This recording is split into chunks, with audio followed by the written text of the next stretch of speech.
നിയമസഭാ തെരഞ്ഞെടുപ്പിൽ 15-ന് പ്രകടന പത്രിക പുറത്തിറക്കി ആം ആദ്മി പാർട്ടി. എഴുതി തയ്യാറാക്കിയ 15 വാഗ്ദാനങ്ങളുടെ പ്രകടന പത്രിക പുറത്തിറക്കിയത് ദേശീയ കൺവീനർ അരവിന്ദ് കെജ്രിവാളാണ്. കേജ്രിവാൾ കി ഗ്യാരണ്ടി എന്ന പേരിലാണ് പത്രിക പുറത്തിറക്കിയത്.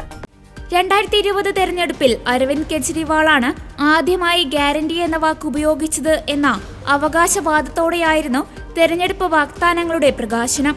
മുഖ്യമന്ത്രി അതിഷി, മന്ത്രിമാരായ സൗരഭ് ഭരദ്വാജ്, ഗോപാൽ റായ്, മുതിർന്ന നേതാവ് മനീഷ് സിസോദിയ എന്നിവരും കെജ്രിവാളിനൊപ്പം വേദിയിലുണ്ടായിരുന്നു. BJP അധികാരത്തിലെത്തിയാൽ ഡൽഹിയിൽ AAP ജനങ്ങൾക്ക് നൽകിയ സൗജന്യങ്ങളെല്ലാം നിർത്തലാക്കുമെന്നും അതുവഴി ഒരു കുടുംബത്തിന് പ്രതിമാസം 25,000 രൂപയുടെ അധിക ബാധ്യതയുണ്ടാകുമെന്നും കെജ്രിവാൾ മുന്നറിയിപ്പ് നൽകി. നടപ്പാക്കും എന്നുറപ്പുള്ള വാഗ്ദാനങ്ങളെ ആം ആദ്മി പാർട്ടി ജനങ്ങൾക്ക് നൽകാറുള്ളൂ. ഡൽഹിയിലെ റോഡുകൾ രാജ്യാന്തര നിലവാരമുള്ളതാക്കും.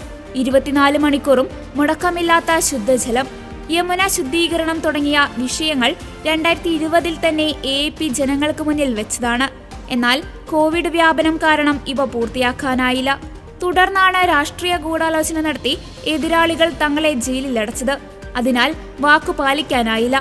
വീണ്ടും അധികാരത്തിലെത്തിയാൽ ആദ്യ 3 വർഷത്തിനുള്ളിൽ ഈ 3 പദ്ധതികളും യുദ്ധകാലാടിസ്ഥാനത്തിൽ നടപ്പാക്കുമെന്നും കെജ്രിവാൾ പറഞ്ഞു.